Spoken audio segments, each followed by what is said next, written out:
ഇനി ഈ സെമസ്റ്ററിൽ നിങ്ങൾ ഈ വർഷം PGക്കാണ് 20 അമിനോ ആസിഡ്സിന്റെ സിന്തസിസും 20 അമിനോ ആസിഡിന്റെ ഡീഗ്രഡേഷനും പഠിക്കാനുള്ളത്. നമ്മുടെ UGയിൽ you need to learn only 2 amino acid metabolism, ഒന്ന് ഗ്ലൈസീനും പിന്നെ ഒന്ന് ഫിനൈൽ അലാനിനും കേട്ടോ. ഇത് രണ്ടുമാണ് നിങ്ങൾക്ക് പഠിക്കാനുള്ളത്, ഗ്ലൈസീനും ഫിനൈൽ അലാനിനും. അതായത് ഗ്ലൈസിൻ മെറ്റബോളിസത്തിന് ഓവറോൾ നോക്കിക്കഴിഞ്ഞാൽ glycine acts as a precursor for so many molecules. കണ്ടോ, ഇത്രയും മോളിക്യൂൾസ്, സംഗതി ആള് വളരെ ചെറുതാണെങ്കിലും വിരുദ്ധനാണ്, കാരണം ഇത്രയും മോളിക്യൂൾസിന്റെ പ്രിക്കേഴ്സർ ആണ് ഗ്ലൈസിൻ. മനസ്സിലായി? ഇതൊന്ന് പഠിച്ചു വെക്കണം. പ്രോട്ടീൻ സിന്തസിസിന് ഉപയോഗിക്കും, സെറീൻ ആയിട്ട് കൺവേർട്ട് ചെയ്യും, ഓക്സിലേറ്റ് ആയിട്ട് കൺവേർട്ട് ചെയ്യും, ഗ്ലൂക്കോസ് ആയിട്ട് കൺവേർട്ട് ചെയ്യും, അമോണിയ പ്രൊഡ്യൂസ് ചെയ്യും, ഫോർമേറ്റ് ഉണ്ടാക്കും, ക്രിയാറ്റിൻ ഉണ്ടാക്കും, ഹീം ഉണ്ടാക്കും, പിന്നെ ബൈൽ ആസിഡ് ഡീടോക്സിഫിക്കേഷൻ നിങ്ങൾ കഴിഞ്ഞ വർഷം പഠിച്ചിട്ടുണ്ട്. അതിന്റെ കോൺജുഗേഷനിൽ glycine plays a role. It can be use for glutathione synthesis. ഗ്ലൂട്ടാഥയോണിന്റെ ഇമ്പോർട്ടൻസ് മുമ്പ് എപ്പോഴെങ്കിലും കേട്ടിട്ടുണ്ടാവും. പിന്നെ പ്യൂരിൻ സിന്തസിസിലും ഗ്ലൈസിൻ ഇൻവോൾവ് ആണ്. അപ്പൊ ഇത് ആള് വളരെ ഇമ്പോർട്ടന്റ് ആയിട്ടുള്ള ഒരു മോളിക്യൂൾ ആണെന്നാണ് ഞാൻ പറഞ്ഞത് കേട്ടോ.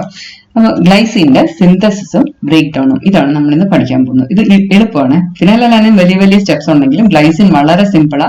സിന്തസിസിൽ ഇൻവോൾവ് ആയിട്ടുള്ള ഏതെല്ലാം സ്റ്റെപ്സ് ആണോ അതിന്റെ ഏകദേശം ഓപ്പോസിറ്റ് ആണ് ബ്രേക്ക് ഡൗണിൽ ഇൻവോൾവ് ആയിട്ടുള്ള സ്റ്റെപ്പ്. അപ്പൊ ഏതെങ്കിലും ഒന്ന് പഠിച്ചാൽ മറ്റേ നിങ്ങൾക്ക് എഴുതാവുന്നതേ ഉള്ളൂ ഊഹിച്ച്. ക്ലിയർ?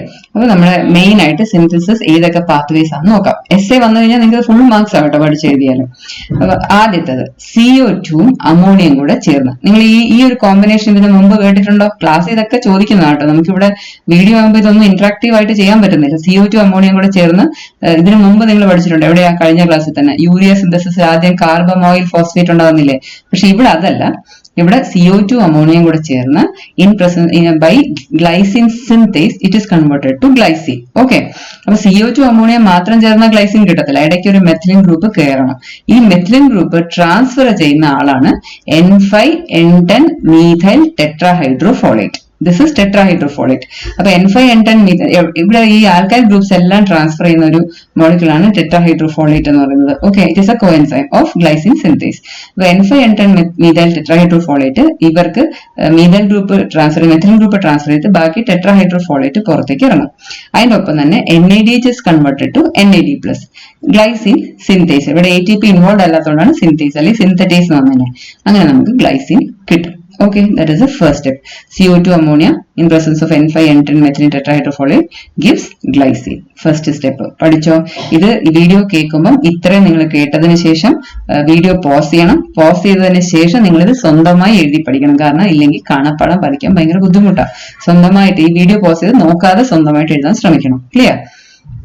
അടുത്തത് സെറിൻ. സെറിന്റെ സ്ട്രക്ചർ നിങ്ങൾക്ക് ഓർമ്മയുണ്ടോ? സെറിന്റെ സ്ട്രക്ചർ ഇവിടെ എഴുതിയിട്ടില്ലെന്നേ ഉള്ളൂ. സെറിന്റെ സ്ട്രക്ചർ നിങ്ങൾ ഇവിടെ എഴുതിയിട്ടുണ്ടോ? ഞാൻ എഴുതരുതെന്ന് വിചാരിച്ച പോട്ടെ.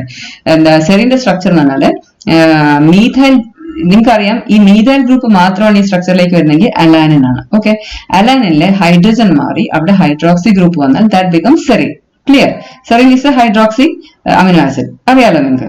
അപ്പൊ അലാനിന്റെ സ്ട്രക്ചറിലെ മീഥൈൽ ഗ്രൂപ്പിന്റെ H മാറി അവിടെ OH വന്നാൽ സെറീനായി. ഈ serine that can be converted to glycine. Understand? രണ്ടിന്റെ സ്ട്രക്ചർ തമ്മിൽ നോക്കിയോണം നിങ്ങൾ, ഇത് രണ്ടും ശ്രദ്ധിച്ചോണം. NH2 CH2 COH ആയ ഗ്ലൈസിനായി. അപ്പൊ ഈ ഒരു കക്ഷി അവിടുന്ന് പോകണം. CH2OH അവിടുന്ന് പോയാൽ നമുക്ക് ഗ്ലൈസിൻ കിട്ടും. ശരിയല്ലേ? സെറീനിൽ നിന്ന് ഇത്രയും ഭാഗം പോയാൽ നമുക്ക് ഗ്ലൈസിൻ കിട്ടും. അപ്പൊ അവിടെയും ട്രാൻസ്ഫറേസ് ആണ്. അവിടെ N5N10 methylene tetrahydrofolate is converted to tetrahydrofolate and you get glycine. Understand? ഇവിടെ ഈ മെഥിലിൻ അല്ല, ഏത് ആൽക്കൈൽ ഗ്രൂപ്പ് ട്രാൻസ്ഫറിലും ഇൻവോൾവ് ആയിട്ടുള്ള ഒരു കോഎൻസൈം ആണ് ടെട്രാഹൈഡ്രോഫോളേറ്റ്. അപ്പൊ അത് ഓർത്തണം. ടെട്രാഹൈഡ്രോഫോളേറ്റ് എവിടെ ആൽക്കൈൽ ഗ്രൂപ്പ് ട്രാൻസ്ഫർ വേണോ. പിന്നെ ഒരാളും കൂടെ ഉണ്ട്, മെഥിയോൺ എന്ന് പറഞ്ഞ ഒരു കക്ഷി, അത് നമ്മൾ പഠിക്കുന്നു. അപ്പൊ ഇവരുണ്ടൊക്കെയാണ് ഈ ആൽക്കൈൽ ഗ്രൂപ്പ്സിനെ അങ്ങോട്ടും ഇങ്ങോട്ടും ഒക്കെ ട്രാൻസ്ഫർ ചെയ്യുന്നത്. അപ്പൊ serine is converted to glycine and enzyme is serine hydroxymethyl transferase. This is hydroxymethyl group, hydroxymethyl transferase. The serine hydroxymethyl transferase converts serine to glycine and it is a PLP enzyme. Okay, ഇവിടെ ഒരു additional ആയിട്ടുള്ള ഒരു coenzyme ഉണ്ട് which is PLP, pyridoxal phosphate. ഇനി മൂന്നാമത്തെ step എന്ന് പറയുന്നത്, രണ്ട് സ്റ്റെപ്പ് ആയല്ലോ. മൂന്നാമത്തെ സ്റ്റെപ്പ് എന്ന് പറഞ്ഞാൽ ഗ്ലയോക്സിലേറ്റ്. ഗ്ലയോക്സിലേറ്റ് ഓക്സലേറ്റ് നിങ്ങൾക്ക് അറിയാം, COH ആണ് ഓക്സലേറ്റ്. ഗ്ലയോക്സിലേറ്റ് എന്ന് വെച്ചാൽ CHO ആണ് ഗ്ലയോക്സിലേറ്റ്.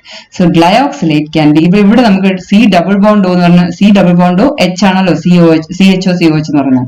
CHOയുടെ ഗ്രൂപ്പ് എന്താ? C double bond O H അല്ലെ? ആ ഡബിൾ ബോണ്ട് O ട്രാൻസാമിനേറ്റ് ചെയ്യും. കണ്ടോ? ഡബിൾ ബോണ്ട് O മാറി അവിടെ NH2 വന്നു കഴിഞ്ഞാൽ യു ഗെറ്റ് ഗ്ലൈസിൻ. ഈസി അല്ലേ? ഇപ്പൊ ഗ്ലയോക്സിലേറ്റ് ഒരു കീറ്റോ ആസിഡ് ആയതുകൊണ്ട് അവിടെ അമിനോ ആസിഡ് കയറണം. അങ്ങനെയാണല്ലോ transamination. Keto acid plus amino acid will give amino acid plus keto acid. അപ്പൊ ഗ്ലയോക്സിലേറ്റ് ട്രാൻസാമിനേറ്റ് ചെയ്ത് ഗ്ലൈസിൻ കിട്ടും. അതിനോടൊപ്പം തന്നെ ഗ്ലൂട്ടമേറ്റ് ആൽഫ കീറ്റോ ഗ്ലൂട്ടറേറ്റ് ആയിട്ട് മാറും. Enzyme transaminase, glycine transaminase. ഈ 3 സ്റ്റെപ്പ് മനസ്സിലായോ? ഇത് കേട്ടതിന് ശേഷം സ്വന്തമായിട്ട് എഴുതണേ നിങ്ങൾ. ഇനി ഒരു സ്റ്റെപ്പും കൂടെ, ത്രിയോണിൻ. ത്രിയോണിന്റെ സ്ട്രക്ചർ നിങ്ങൾക്ക് അറിയാമായിരിക്കും, നമ്മൾ ഇതും പഠിച്ചിട്ടുണ്ട്. അലാൻ എന്ന് പറഞ്ഞാൽ CH3 ആണ്. ഇവിടെ CH3 വന്നാൽ അലാൻ, അവിടെ ഒരു OH-ഉം CH3 കൂടെ വന്നാൽ, അല്ല ഇതും ഇത് വേറെ രീതിക്കും പറയാം. വാലിന്റെ സ്ട്രക്ചർ ഓർമ്മയുണ്ടോ നിങ്ങൾക്ക്? ഇവിടെ CH3 വന്നാലാണ് വാലിൻ, ബ്രാഞ്ച്ഡ് ചെയിൻ അമിനോ ആസിഡ്. ആ വാലിന്റെ ഒരു CH3 മാറി OH വന്നാൽ ത്രിയോണിനായി. ക്ലിയർ? നമ്മളിത് പഠിച്ചിട്ടുണ്ടല്ലേ, S3 പഠിച്ചിട്ടില്ലേ? S3 അങ്ങനെ പഠിക്കുന്നുണ്ട് നിങ്ങൾ, S2. അപ്പൊ threonine is converted to glycine by threonine aldolase. അപ്പൊ അവിടെ നിങ്ങൾ നോക്കിയോ, NH2 CH2 COH ആയ ഗ്ലൈസിനായി. ഇത്രയും ഭാഗം is removed as acetaldehyde. CH3 CHO ആയിട്ട് റിമൂവ് ചെയ്യപ്പെടും. ഇതിന്റെ റിയാക്ഷൻ മെക്കാനിസം ഒന്നും പഠിക്കേണ്ട, ഞാൻ നിങ്ങൾക്ക് പഠിക്കാൻ എളുപ്പത്തിലാണ് ഇങ്ങനെ പറഞ്ഞു തരുന്നത്. So threonine aldolase converts threonine to glycine. ഇത്രയും 4 സ്റ്റെപ്സ് എന്തായാലും നിങ്ങൾ വൃത്തിയായിട്ട് പഠിക്കണം. അതിന്റെ കൂടെ എസ് എ ആയിട്ട് എങ്ങാനും വന്നാൽ എഴുതാൻ വേണ്ടിയിട്ടാണ് ഈ സ്റ്റെപ്പും കൂടെ ഞാൻ ഇട്ടത്. കാരണം വെച്ചാൽ നമ്മൾ ചെക്ക് ചെയ്തപ്പോൾ ഒരു ടെക്സ്റ്റ് ബുക്ക് കിട്ടിയത്, അതുകൊണ്ട് ഞാൻ എഴുതിയേ ഉള്ളൂ. ഇത് ഭയങ്കര ഡീറ്റെയിൽ ആയിട്ട് പഠിക്കണം. ബട്ട് എസ് എ വന്നു കഴിഞ്ഞാൽ ഇതും കൂടെ എഴുതുന്നത് നല്ലതാണ്, അണ്ടർസ്റ്റാൻഡ്, മാർക്സ് ഫുൾ കിട്ടാൻ വേണ്ടി. അവിടെ കോളിൻ നിങ്ങൾക്ക് പരിചയം കാണും. നമ്മൾ മെംബ്രെയിനിലൊക്കെ കോളിൻ പഠിച്ചിട്ടുണ്ട്, ലിപ്പിഡ്സിൽ പഠിച്ചിട്ടുണ്ട്. കോളിൻ എന്താ അറിയാമല്ലോ, എന്താ ഈ CH2 NH2 CH2 OH ethanol amine ആണ്. Trimethyl ammonium ethanol trimethyl tetra, ഇതിന് പേര് കിട്ടുന്നല്ലോ. This is ethanolamine. എഥനോളമീന്റെ നൈട്രജനില്